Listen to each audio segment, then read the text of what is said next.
Início, então, do nosso estudo. Então, vamos iniciar o nosso estudo do Livro dos Espíritos. Hoje nós vamos falar sobre as questões 739 a 741, que são dos flagelos destruidores. Os flagelos destruidores encontra-se no capítulo 6 do Livro dos Espíritos, Lei de Destruição. A lei de destruição, ela está assim, dividida. Destruição necessária e destruição abusiva. Flagelo destruidores, que nós vamos falar hoje, guerras, assassínio, crueldade, duelo, que à época de Kardec existia duelo, e pena de morte. Então, hoje nós estamos com flagelos destruidores. Então, vamos ver o que são flagelos. Os flagelos são a peste, a fome, as inundações, as guerras e as intempéries fatais. Isso está no Livro dos Espíritos. Então, tudo isso aí leva à dor física e a dores morais. E também leva o espírito encarnado a desencarnar. Né? Todas essas formas que existem de flagelos. A peste, né? Hoje em dia, nós não temos mais peste, as pestes foram erradicadas, né? A última que teve agora foi a coronavírus, né? Mas não está relacionada com peste. Flagelo. O significado de flagelo no dicionário é punição física, castigo e tortura. Bom, a peste é uma tortura, a fome é uma tortura, as inundações, as guerras são torturas, as intempéries são aquelas tempestades, maremotos, né? Essas coisas que não dependem do homem, que vem, né? Acontece independente do homem. Isso tudo são tortura, mas e punição física? Tem problemas físicos? Tem. A fome vai dar um problema físico, a peste vai deixar um problema. Mas punição, quem puniu? Castigo, quem está castigando? Para ser punição e castigo, sob a ótica espírita, sob a visão espírita, teria que ter alguém punindo e castigando. Deus não pune ninguém. Deus é amor. Deus não pune ninguém. Quem pune? Nós próprios. Né? Nós próprios punimos aqueles enganos que cometemos em vidas passadas. É um castigo, então? Sob a ótica espírita, os flagelos são um castigo? Não. É uma necessidade, mas não é um castigo, nem é uma punição física, né? Ninguém está nos punindo e nem nos castigando. No passado, por falta de conhecimento da natureza, os homens chamavam de flagelos de Deus as grandes calamidades, né? Os grandes acontecimentos que traziam sofrimento, muitas mortes, eram denominados flagelos de Deus. E também pessoas, né, que causavam grandes calamidades. O exemplo que nós temos é Átila, que nós trouxemos, é Átila, o rei dos Hunos, né? Átila ficou conhecido como flagelo de Deus. Por onde ele passava, ele destruía. A destruição era total. Ele queimava tudo e mandava jogar sal na terra para que ali não nascesse nada. Então, ele ficou conhecido como flagelos de Deus. Embora flagelos de Deus não existam. Isso aí foi uma forma antiga, né, dos povos primitivos denominar as grandes calamidades que aconteciam. Há dois tipos de flagelos: os naturais e os antropológicos. Os naturais são aqueles que o homem realmente não tem como fugir, somente encarar com coragem, empenho e fé em Deus. Quais são eles? grandes tempestades, maremotos, tsunami, né? Terremotos. Não tem como o homem fugir. Se ele está naquela área que vai acontecer aquilo, ele só tem que encarar com coragem e muita fé em Deus, né? E correr.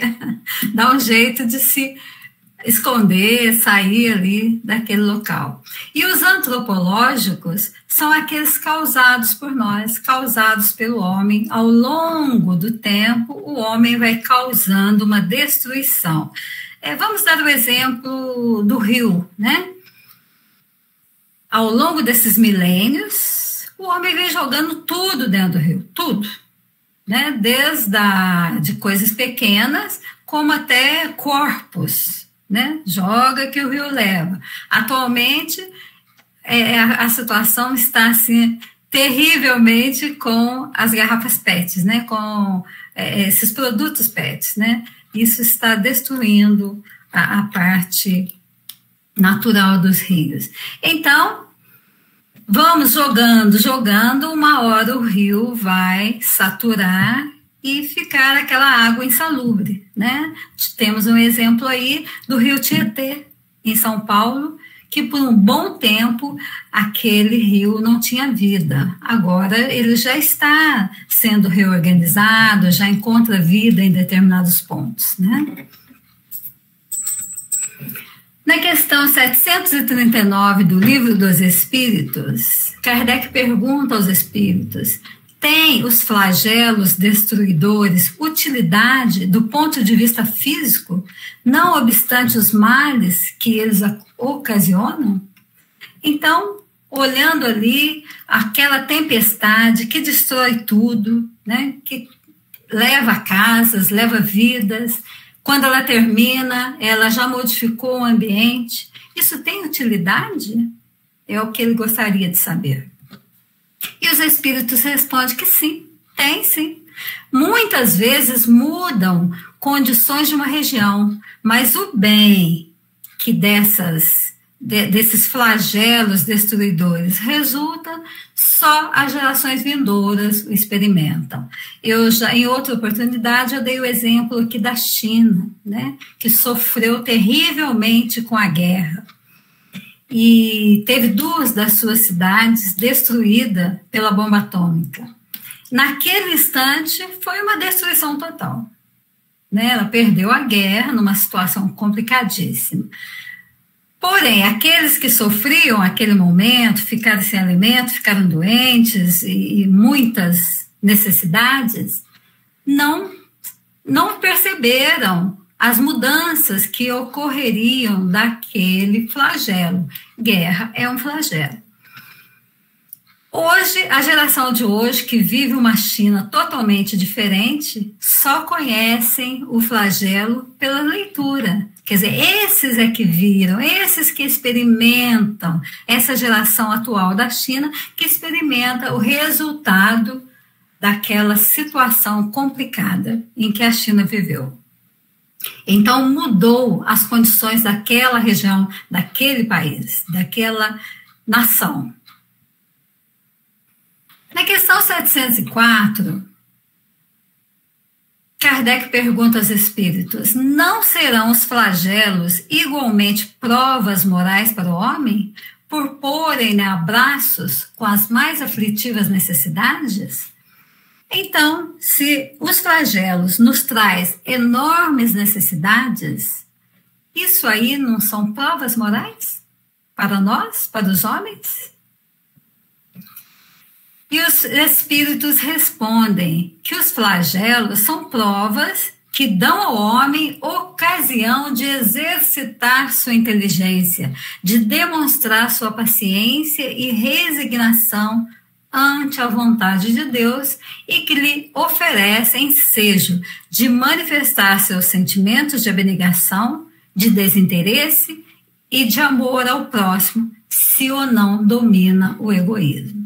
Veja bem, provas que dão ao homem ocasião de exercitar sua inteligência. Acabamos de falar aqui da China, que ficou destruída na Segunda Grande Guerra Mundial. Não só a China, a Alemanha também ficou destruída.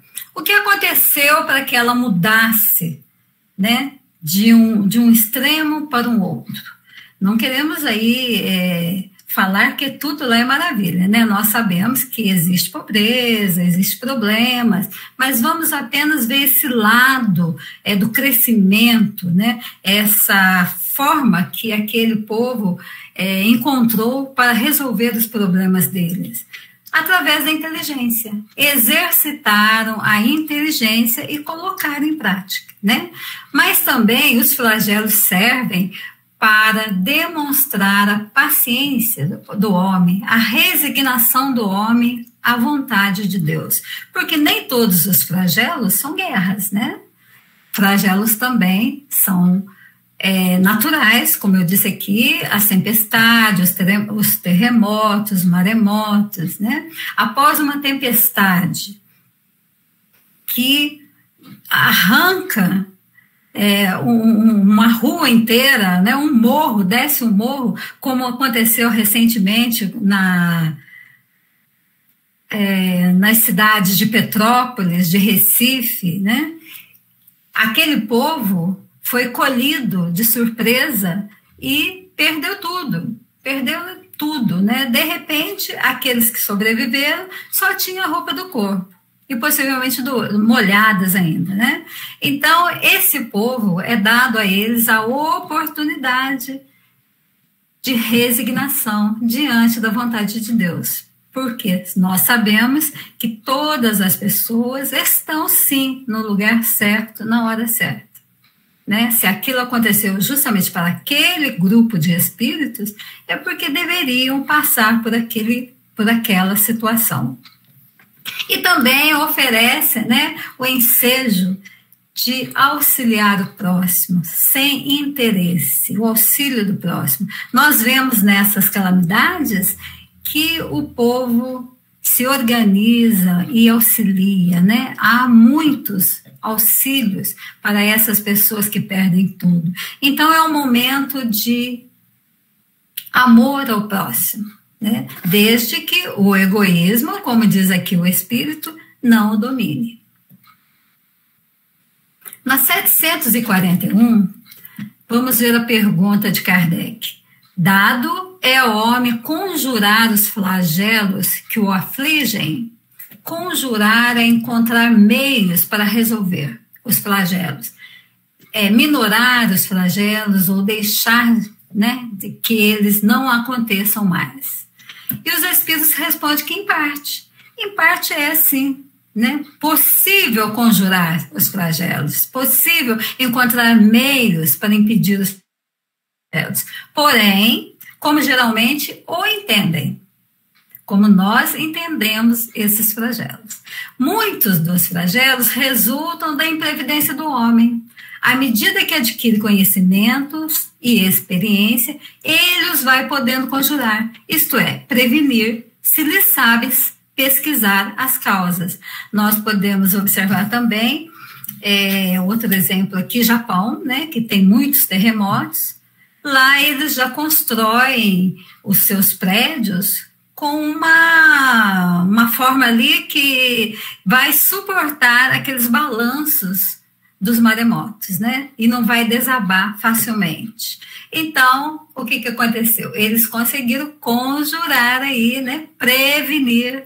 E tem outros meios lá de prevenção, porque lá tem muitos terremotos. Essa é uma forma, né? Nós damos exemplo aqui das cidades de Sergipe ali e de Petrópolis. Também não haveriam tantos problemas se o homem tomasse providência com aquela situação daquelas casas em lugares que não têm condição de ter casas, né? Lugares perigosos. Então, ali, se após essas calamidades, esses flagelos, o homem desejar, né? O espírito encarnado desejar, ele vai encontrar um meio de minorar esses problemas que ocorrem nessas cidades. E o Espírito continua dizendo: contudo, entre os males que afligem a humanidade, alguns há de caráter geral que estão nos decretos da providência, e dos quais cada indivíduo recebe mais ou menos o contragolpe. Vamos ler esse pedacinho de novo? Contudo, entre os males que afligem a humanidade, alguns há de caráter geral que estão nos decretos da providência e dos quais cada indivíduo recebe mais ou menos o contragolpe. Vamos entender isso aí. Nós acabamos de dizer que Deus é amor, e Deus não quer o mal do seu filho, né? Ele quer o fim do mal, mas o mal do seu filho não. Então, como é que está nos decretos da providência? O que significa isso? Vamos procurar entender. Ao longo dos anos, ao longo dos milênios, né, nós vamos entupindo aquele rio. Vamos dar o exemplo do rio de novo. Vamos entupindo o rio de porcaria. Tudo que é lixo, jogamos lá. Aí, de repente, o rio não tem mais condições de vida e acaba a água daquele lugar. Isso estava nos decretos da providência? Sim. Por quê? Porque o homem veio atrapalhando aquele local. E vai acontecer um momento em que aquele local vai ter um grande problema. E quem é que vai sofrer os problemas? Quem vai ficar sem água? Aqueles que jogaram. Não é toda a humanidade, apenas aqueles que viviam ali, que vão retornar para o mesmo lugar e vão sofrer esse contragolpe de falta de água, né? É só um exemplo. Nós vemos nós poderíamos falar muitos outros exemplos, né? A própria cidade de Petrópolis sofreu um contragolpe, uma chuva muito forte, né? E que desceu o morro. Por quê? Porque as casas estavam construídas em local perigoso. É um contragolpe? É um contragolpe. Quem vai sofrer o contragolpe? Aquele que atrapalhou o lugar, aquele que estragou a natureza. A esses, nada pode o homem opor, né? A esses flagelos naturais. E a não ser sua submissão à vontade de Deus. Então, Deus quer que seu filho compreenda o mal que ele fez. E qual é a maneira de compreender? Nossos filhos, nós sentamos eles e chamamos atenção. E como é que Deus chama a nossa atenção? Mostrando para nós o nosso erro. Vamos sofrer o mal que fizemos. Vamos sofrer as consequências do mal que fizemos. Para a gente poder entender, para a gente guardar em nós que aquilo não é bom. Então, esses mesmos males, entretanto, Deus,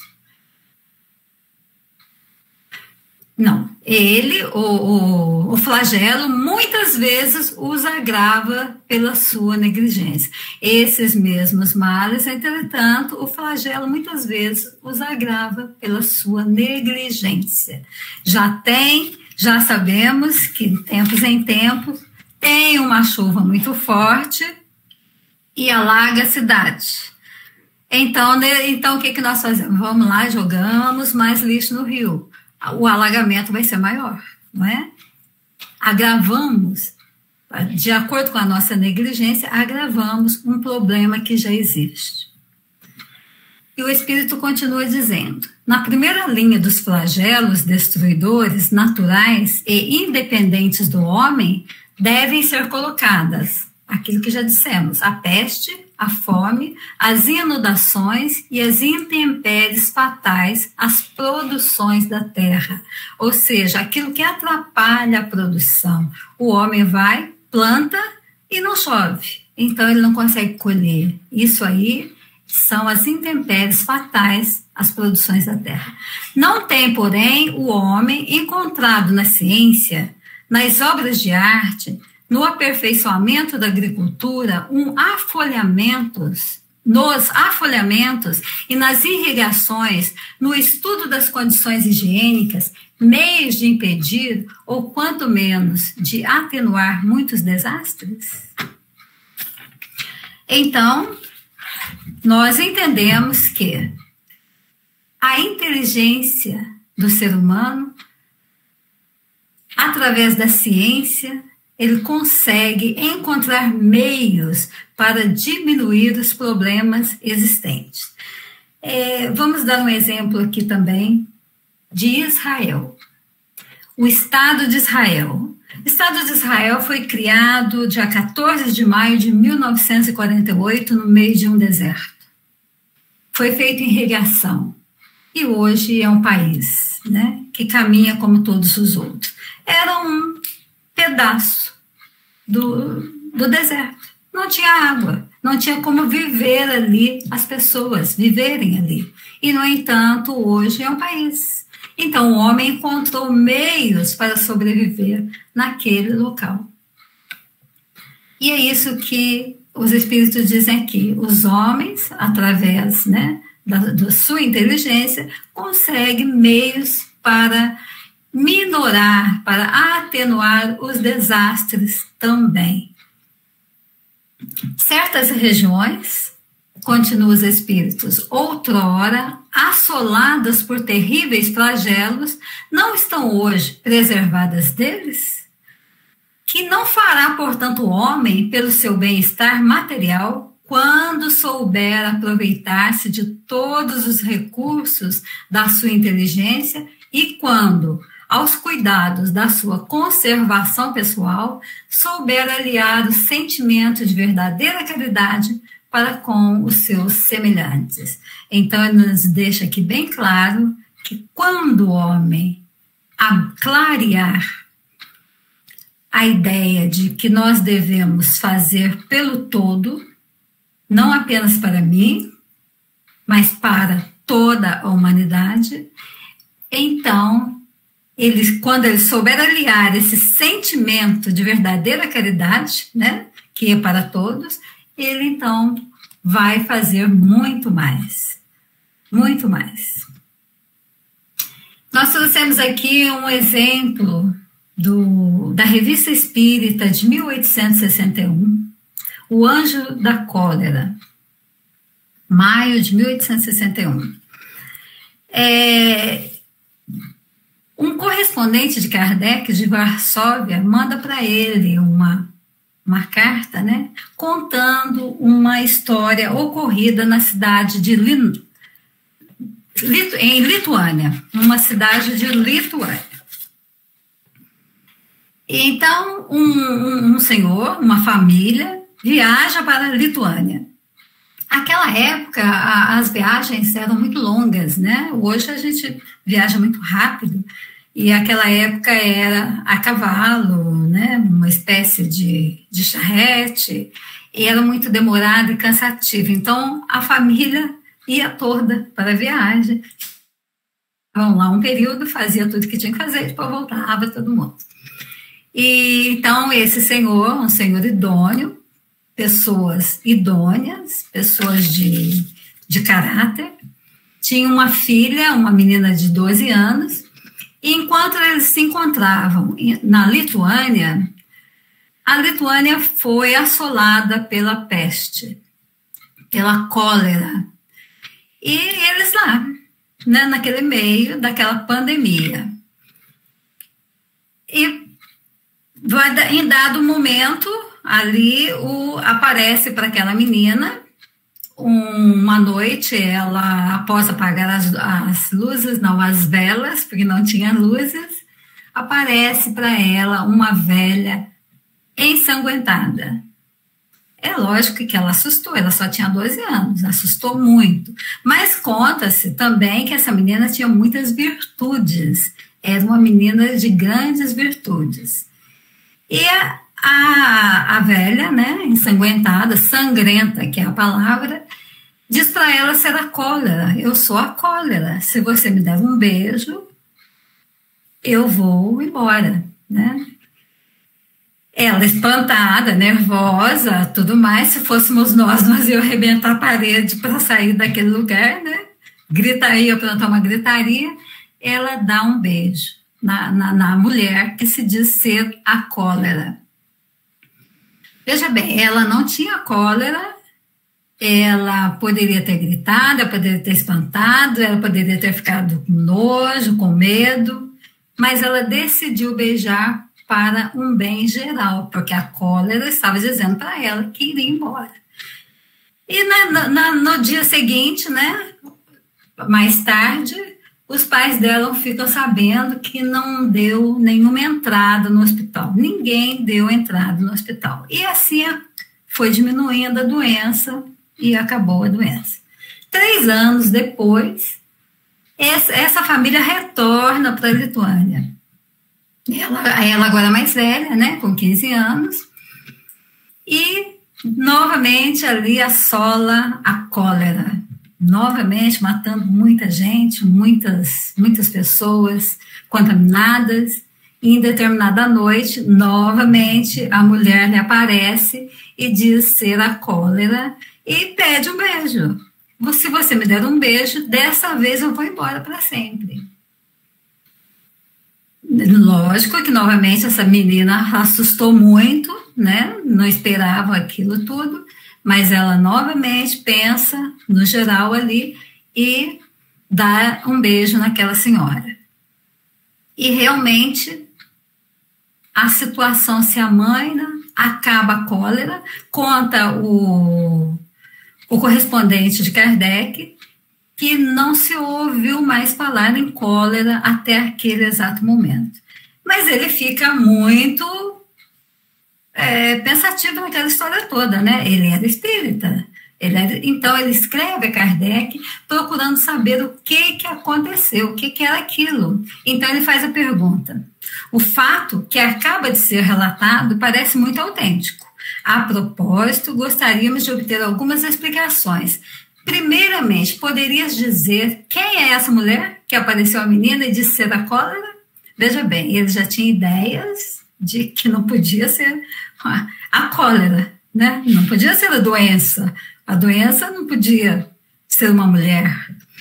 E outra coisa, não podia também deixar de acreditar naquelas pessoas, porque elas eram idôneas, né? Então ficou uma situação muito difícil. Aí então Kardec pergunta a São Luís, e São Luís responde: não era cólera, não tinha como ser, não é mesmo? Todos nós percebemos isso. Um flagelo material não reveste a aparência humana. Era o espírito familiar da menina, que assim experimentava sua fé, fazendo coincidir esta prova com o fim do flagelo. Essa prova era salutar a criança que a sofria, e delizando-as, fortalecia as virtudes em germes nesse ser protegido e abençoado. Observem isso, nesse ser protegido e abençoado. Por que ela sofria aquela situação? Todos nós sofremos a situação com a Covid-19. Todos nós tivemos que ficar isolados e numa situação até cansativa para cada um de nós. Vamos imaginar aquela época em que não tinha televisão, não tinha internet, não tinha celular, não sabia o que estava acontecendo lá fora, não tinha água encanada, tinha que sair para buscar água, e se saísse morria, porque dava de encontro com outras pessoas, né? Fogão, não tinha fogão a gás, era lenha, então tinha que buscar a lenha, porque não tinha quem trouxesse a lenha, as pessoas estavam morrendo, né? Não tinha essa facilidade que nós tivemos de pedir comida no supermercado e a comida vir. Era uma situação muito, muito mais complicada do que nós passamos durante a pandemia. Então, aquela menina, aquele espírito encarnado estava sofrendo, né? Sofrendo o efeito da cólera ali no local em que eles se encontravam. E o espírito, seu guia espiritual, né? Que com certeza também era um espírito ainda mais evoluído, já que ele chama ela de protegido e abençoado, ele resolve colocar ela à prova, para ver se ela, todo aquele aprendizado que ela teve no mundo espiritual, ela realmente estava conseguindo colocar, né, no mundo dos encarnados. e ela passou na prova.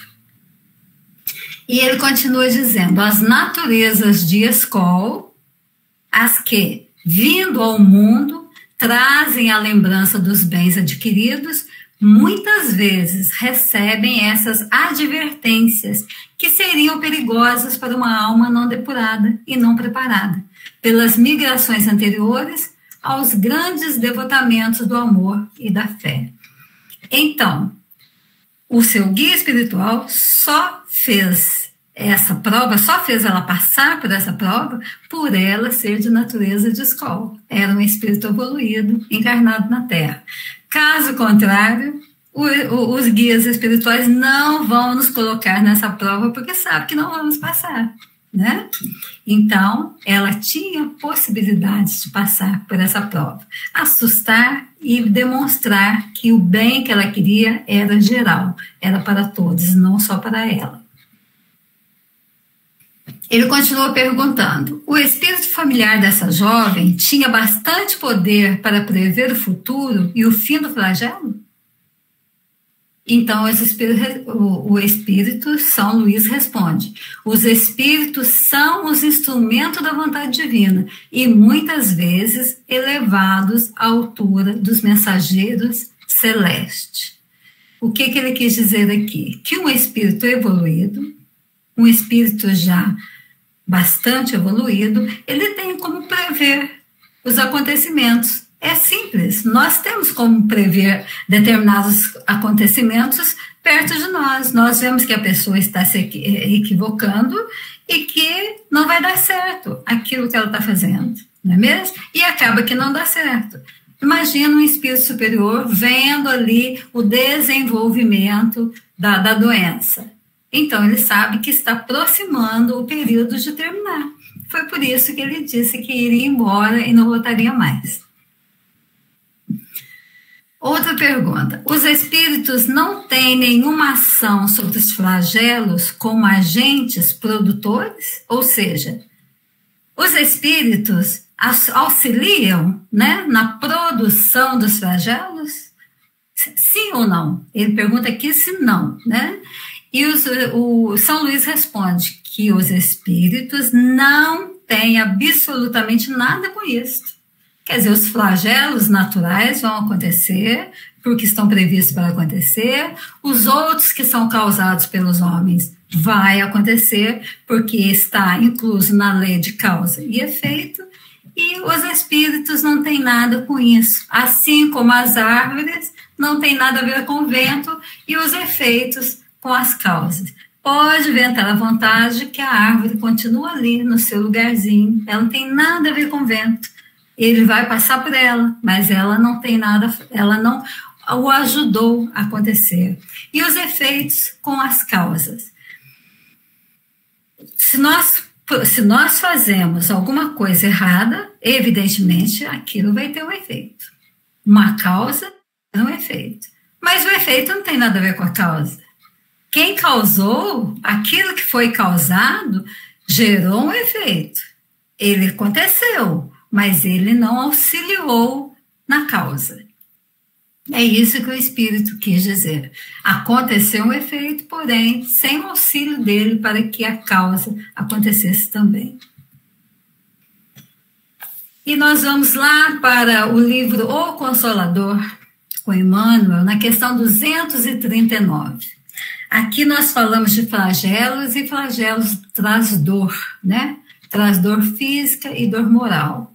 Então, na pergunta 239 do livro O Consolador, perguntam a Emmanuel: entre a dor física e a dor moral, qual das duas faz vibrar mais profundamente o espírito humano?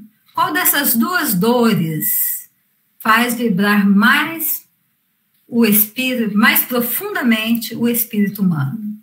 E ele responde: podemos classificar o sofrimento do espírito como a dor realidade e o tormento físico de qualquer natureza como a dor ilusão. Então, nós já sabemos que a dor moral, né, que é o sofrimento do espírito, ela é uma dor realidade. E o tormento físico, a dor física, o machucado, né? Ou de qualquer natureza, a dor física é uma dor ilusão. Por quê? Porque ela passa. Ela passa.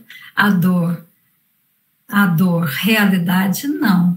Se o espírito encarnado desencarna, ele leva a sua dor realidade. E ele continua aqui, em verdade, toda dor física, ela colima o despertar da alma para os seus grandiosos deveres, seja como expressão expiatória, como consequência dos abusos humanos ou como advertência da natureza material ao dono de um organismo.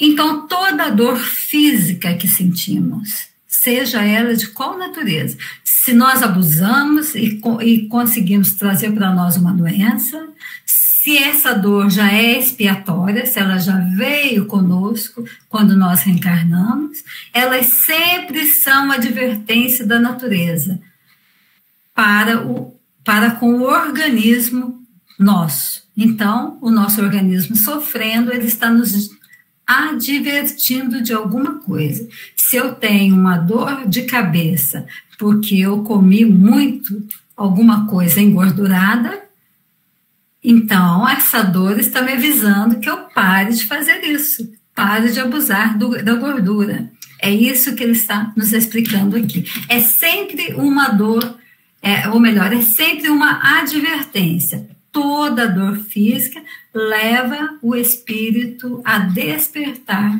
para os grandiosos deveres, seja como expressão expiatória, como consequência dos abusos humanos. É sempre uma advertência. E ele continua dizendo, mas toda dor física é um fenômeno, enquanto que a dor moral é essência. Daí a razão, porque a primeira vem e passa, ainda que se faça acompanhar das transições de morte dos órgãos materiais. E só a dor espiritual, ela é bastante grande e profunda para promover o luminoso trabalho do aperfeiçoamento e da redenção. O que nós entendemos? Que a dor física, ela é um acontecimento, é um fenômeno. Eu caio, quebro as pernas, eu vou sentir dor.